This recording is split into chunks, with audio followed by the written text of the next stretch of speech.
திருவள்ளூர் அருகே உள்ள சின்னையக்காடு அருள்மிகு தீப்பாஞ்சி அம்மன் கோவிலில் பால் குடங்களுடன் பெண்கள் ஊர்வலமாக வந்து அம்மனுக்கு பாலாபிஷேகம் செய்து வழிபட்டனர். திருவள்ளூர் அருகே உள்ள சின்னையக்காடு கிராம தேவதை கோவிலான அருள்மிகு ஸ்ரீ தீப்பாஞ்சி அம்மன் ஆலயத்தில் ஆடிவெள்ளியை முன்னிட்டு 5ஆம் ஆண்டு 108 பால்குட ஊர்வலம் நடைபெற்றது.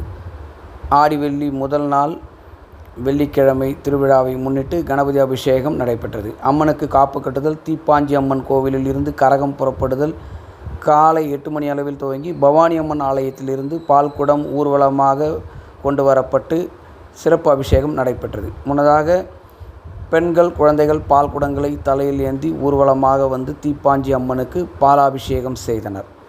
வருகிற சனிக்கிழமை குமார மக்கள் காப்பு கட்டுதல், கூழ்வார்த்தல், கிடாய் வெட்டுதல், கரகம் புறப்பாடு நடைபெற உள்ளது. அதனைத் தொடர்ந்து ஞாயிற்றுக்கிழமை காலை 6 மணிக்கு சின்னையக்காடு சம்பத் நகர் ஸ்ரீ பவானி அம்மன் ஆலயத்திலிருந்து 108 அக்னி சட்டி புறப்பாடு தாரத்தப்பட்டை வான வேடிக்கையுடன் அம்மன் வீதி உலாவுடன் நடைபெற உள்ளது. கும்பம் படையில் வைத்து 3 நாட்கள் கோவிலில் அன்னதானமும் நடைபெற உள்ளது. இன்று 108 பால் குடம் எடுத்து பெண்கள் ஆடி வெள்ளி என்பதால் உற்சாகத்துடன் அம்மனுக்கு பாலாபிஷேகம் செய்து வழிபட்டனர்.